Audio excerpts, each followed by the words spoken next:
Hello, church. Thank you for joining me today. We're in this series, Born to Lead. Today, we're going to be looking at servanthood, and it really is a big deal, being a servant. So when you think of servanthood, do you envision it as an activity performed by relatively low-skilled people at the very bottom of society? Often we assume that if we serve people, we'll lower their view of us. But this is so wrong. Think for a moment about the person who has served you more than anyone else in your life. Just kind of think through that, who that person would be. Now, answers might vary, but most people will automatically respond, my mom, my mom. Moms seem to be the greatest example of servanthood, as they naturally serve the members of their family. Now here's another question to ponder as we're thinking about servanthood. Do you have a lower view of your mother because she serves you, or a higher view of her? Most everyone would say a higher view. Serving other people has exactly the opposite effect on them from what we think it will. We're thinking, it's going to drag us down, but no, people are drawn towards those who serve them sacrificially, not repelled by them. Service adds value to people. Now, servanthood is not about position or skill. It's about an attitude. As Christians, we are born to lead.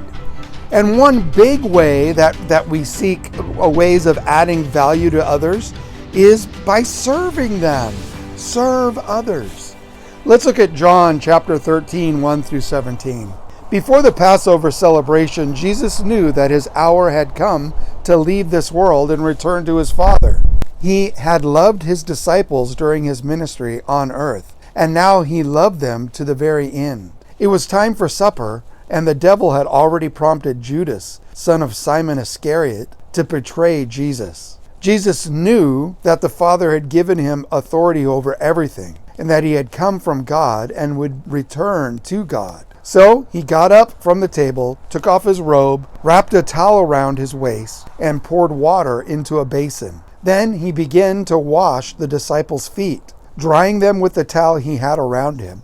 When Jesus came to Simon Peter said to him, Lord, you are going to wash my feet? Jesus replied, you don't understand now what I am doing, but someday you will. No, Peter protested. You will never ever wash my feet. Jesus replied, unless I wash you, you won't belong to me. Simon Peter exclaimed, then wash my hands and head as well, Lord, not just my feet. Jesus replied, a person who has bathed all over does not need to wash except for the feet, to be entirely clean. And you disciples are clean, but not all of you. For Jesus knew who would betray him. This is what he meant when he said, not all of you are clean.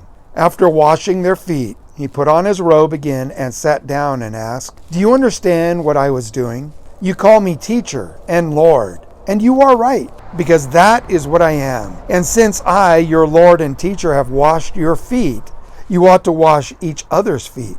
I have given you an example to follow. Do as I have done to you. I tell you the truth. Slaves are not greater than their master, nor is the messenger more important than the one who sends the message. Now that you know these things, God will bless you for doing them. In John 13, the Savior of the world demonstrated that he was also the greatest servant of all time. Now, the story that we just read, it's familiar to many. When the disciples booked the upper room for the Passover feast, they forgot to secure the service of a servant to wash feet at the door, which was the custom to do this. They're walking out there, sandals, dirt, just on their feet, right? Interestingly, though, as the disciples realized that the servant was missing, none of them volunteered for the job. Instead, they argued over who was the greatest.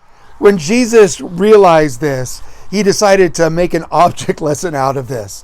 And after supper, he got up, he stripped down to a garment around his waist. He even looked the part of a servant. Then he took a basin of water and a towel, and he began washing his disciples' feet. As Jesus interacted with his men, several lessons about service and adding value arose. So as we go through this passage, we'll see what Christ-like servant leadership looks like. So here's our first one. Servant leaders are motivated by love to serve others. John 13, 1 and 2. Before the Passover celebration, Jesus knew that his hour had come to leave this world and return to his Father. He had loved his disciples during his ministry on earth, and now he loved them to the very end. It was time for supper, and the devil had already prompted Judas, son of Simon Iscariot, to betray Jesus.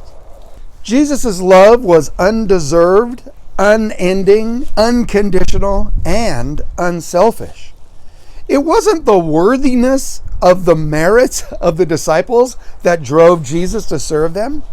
He wasn't expressing gratitude to them, but grace. Love made him serve his disciples. Now think about it. Jesus even washed the feet of Judas Iscariot, the man who would betray him and have him killed the very next day. That is love. And then we have servant leaders possess a security that allows them to serve others. John 13, verse 3. Jesus knew that the Father had given him authority over everything and that he had come from God and would return to God. Jesus knew who he was, and he was secure enough to get down on the floor and wash his disciples' feet. He didn't have to prove anything.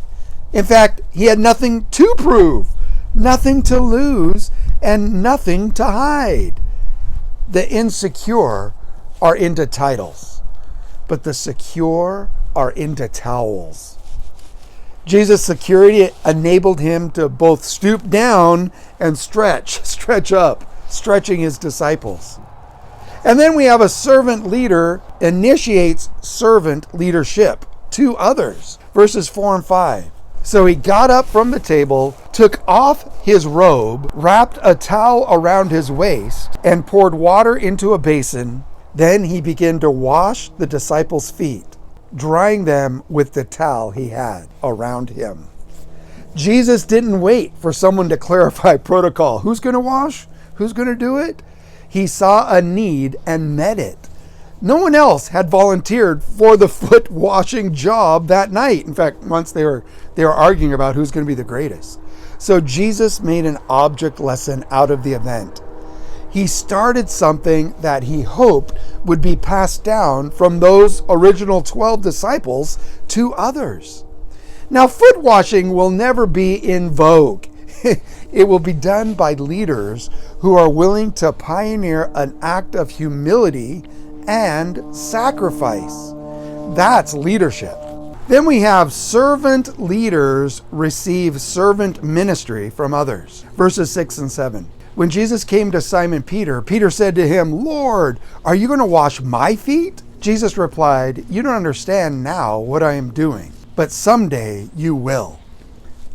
A servant's heart exposes pride in others. Peter had a hard time letting Jesus serve him. He still possessed a worldly mindset that assumed that someone of Jesus' caliber should never stoop to wash feet.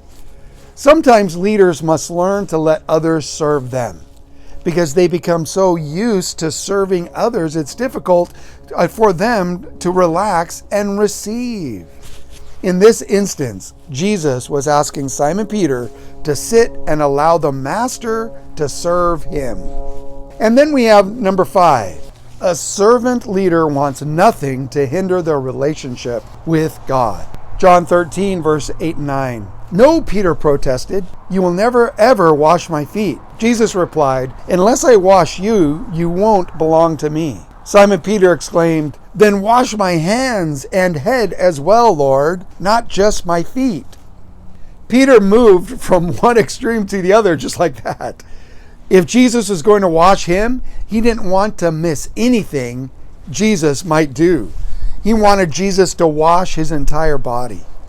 Simon Peter exhibited a great attitude in that moment.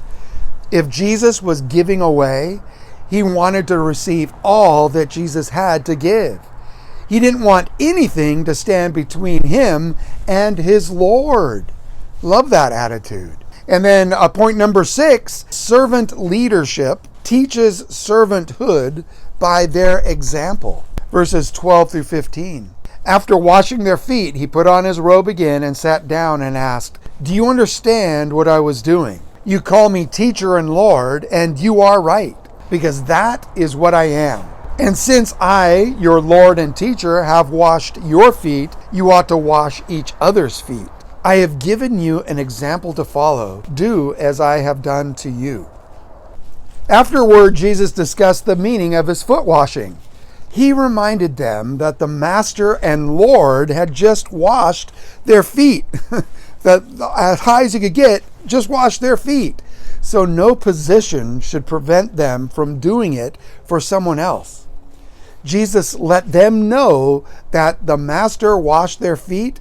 They ought to imitate him. His model would be he wanted that model to be reproduced. In fact, his example was much more powerful than a lecture about the principles of service. Actions speak more loudly than words. Serve speaks loudly. And then number 7, our final point, servant leaders live a blessed life. John 13, verse 16 and 17. I tell you the truth, slaves are not greater than their master, nor is the messenger more important than the one who sends the message. Now that you know these things, God will bless you for doing them. Jesus reminded them that they were blessed if they obeyed him in this lifestyle of service. The greatest blessing follows those who step out by faith and do the opposite of what the world is doing. Really, God blesses those who go countercultural and serve people with no thought of getting something in return. Be a servant. The return comes in the form of God's blessing. When leaders serve, they add value to people who receive their service. Now, this value might be as simple as feeling worthwhile or special. It could be that the value is a resource that we put in people's hands, or a word of encouragement we speak to them. Whatever it is, people always receive something and feel better about themselves because of the leadership of servant, that servant heart. A good habit for a servant leader is to try to add value to everyone that we meet. Try to add something to their lives rather than take away. Seek to replenish and resource them to live the higher life that God has called them to. That's what Jesus did day in and day out. Maybe that's why people thought so highly of him. He served. So here's just a few leadership applications as we're born to lead. Put others ahead of your agenda. Develop the confidence and security to take risks. Look for a need and take initiative to fill that need. Perform small acts anonymously. Begin your day reflecting on the love you have for others in your life. As we think through this, at the end of the day, as Christians, as born-again Christians, you and I, we were really born to lead. Serve someone today.